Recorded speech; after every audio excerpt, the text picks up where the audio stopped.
Good afternoon and happy Friday, everyone. My name is Dr. Julie Toomoon, and I'm blessed to be with you here today. It's a beautiful, fantastic, wonderful day in my world. I hope at some point it is for you.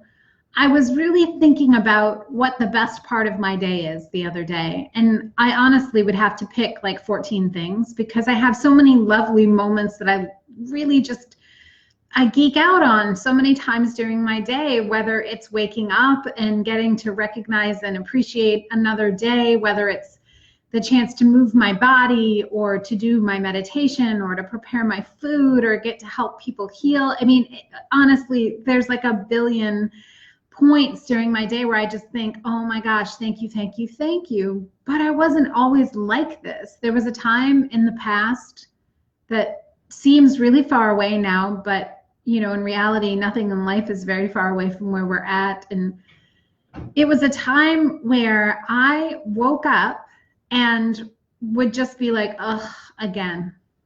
And literally throughout the day, I would be thinking about how happy I would be when the day was finally done and I could just lay down and turn off and be done. And this was how I went through a lot of days. And I think back on that and think, wow, that's sad. That was my existence.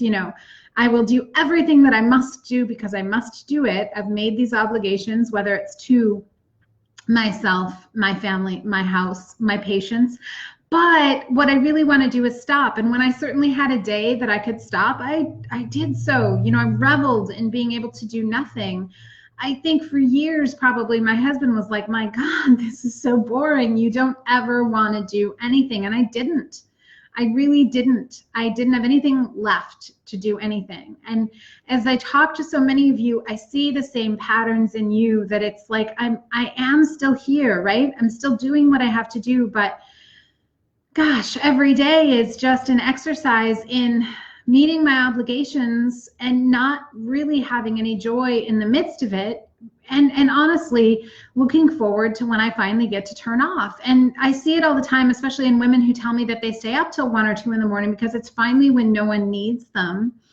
And it's the only time they get to be silent. And yet they see that it's ravaging their body. And granted, half the time, even if they do sleep, it doesn't change the fatigue. So it's not like it's the sole factor. But I had to really look at this because I was coming from a place where I did go to bed early enough, and I did eat organic, and I did eat vegetables, and I did a lot of these things that one would think, are the perfect solution. And the fact is that I had a lot of inflammatory patterns sort of locked deep inside my cellular structures, and they weren't moving. They weren't moving with, general use of vitamins. They weren't moving with meditation movement. They weren't moving with Chinese herbs. I have to be honest, it was a long journey where if I listed off for you everything that I have done, you'd probably fall over. My husband asked me to write it down for him the other day. There were probably 14 things on the list. I tried vegan, I tried raw vegan, I tried vegetarian, keto, paleo, Weston Price. I did CrossFit for 2.5 years. I did, let's see, what else? What else is out there? All of it. I've done HCG, I've done Ayurvedic, I've done anti-inflammatory, this, that, and the other. It was all on my list. And in spite of having done all those things, I still was coming home at the end of the day and was like, I can't wait for this day to be over. And I don't feel that way anymore. And what unlocked it for me was the deep cell patterns, understanding what was really happening inside my cells and addressing it directly and with compassion and gaining an awareness and conversation with my body. And this is what we're missing for women everywhere.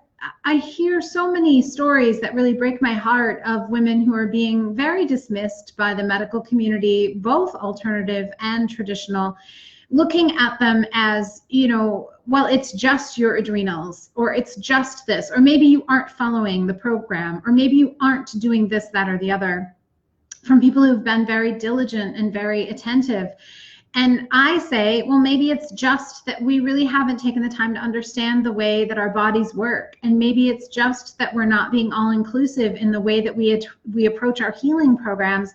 And we're dismissing too many aspects of the totality of a person and therefore not giving us the chance to heal.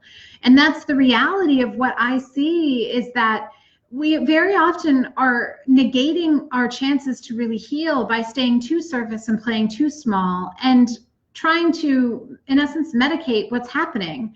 Many of you may have been given, or maybe you're taking bioidentical hormones. That's great. A lot of women will say that saved their life. Fantastic. But it's not solving the problem. It's making it that you don't have to deal with it. And if you want to take them for the rest of your life so that you don't have to have those symptoms, great. Will it work for the rest of your life? I don't know, because I know tons of people who eventually they stop working, and I've seen those patients in my office. It's another example of, we have a million ways that we can avoid understanding what our body really wants us to hear, or we can dive in and hear it. And I don't know about you, but I didn't come to this life to play small. No one's, I didn't choose to walk a path of barely enough, or kind of like pretending everything's okay. And that's what so much of healing has turned into. And all of these fad diets, like someone said to me today, I don't trust them anymore, because come 6 months or a year, there's a billion stories about how it's dangerous, or it caused this symptom or that symptom. I've talked to people who have had permanent damage from doing things like keto. I can't subscribe to diets that have that kind of track record, and I've witnessed it myself. I told you I've already done keto, for long, 2 years of in essence keto, and it tanked my adrenals and crashed my serotonin. So I don't ever come to you with advice or with commentary that isn't well informed. If anything, I'm probably over-informed. And what I want for you is the chance to step out of the paradigm where, as women, we are dismissed for our fatigue because we're just being, I don't know. I don't want to say the word lazy, but I know that's how we all end up kind of feeling, is like, oh, I'm so lazy, or I feel sluggish. I feel like I'm being a bum, but we know that's not the case. I will say that about every single one of you out there. You're not being a bum, you're not being lazy, you're not lacking ambition or willpower. And the same goes for us when it comes to metabolic issues and hormonal issues. We need to break the mold that's been crafted for women, and we need to step back into our power, but we can't do that if we're worn out, because then we look forward to the end of the day where the best thing is we get to sit down. And my gosh, we don't need a population of women sitting on our butts because we're too tired to do anything else. We need a population of women that can stand on our feet so that we can champion the needs of our children and of the water and of the sky and of the trees and of other people and our elders, and do something vibrant and beautiful with it. So if you are a person who's spending your day looking forward to the end of the day or the weekend, when you finally get to stop a little bit more, I question you, are you living at your best at that place? Like, are you really fulfilling your purpose? Are you really providing the world what you dreamed of providing it at 16 or 20 or 30 or even 40? And if you're not living in your dream, then what would it take to live in your dream? What would it take to step into the bigness of you? What would it take for you to finally be in your most authentic, powerful goddess self? What would it do to the people in your life? What would it do to your marriage or to the relationship you want to attract? I know if you ask my husband now, I'm way more fun than I was when I was tired like that. Today is my 17th wedding anniversary, and I was reveling in the place where I'm at now versus where I was.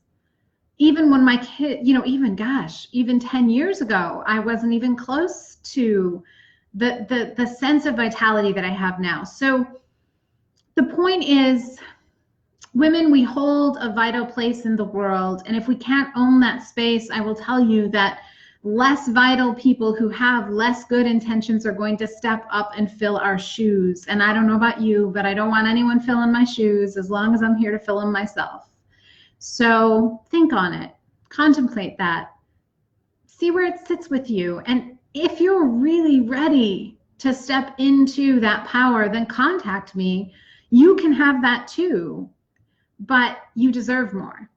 And I hope that the thing that you're looking forward to most tonight or this weekend is laughter or a great walk outside or a whole lot of fun, but definitely not just the chance to sit down and watch TV. Many blessings.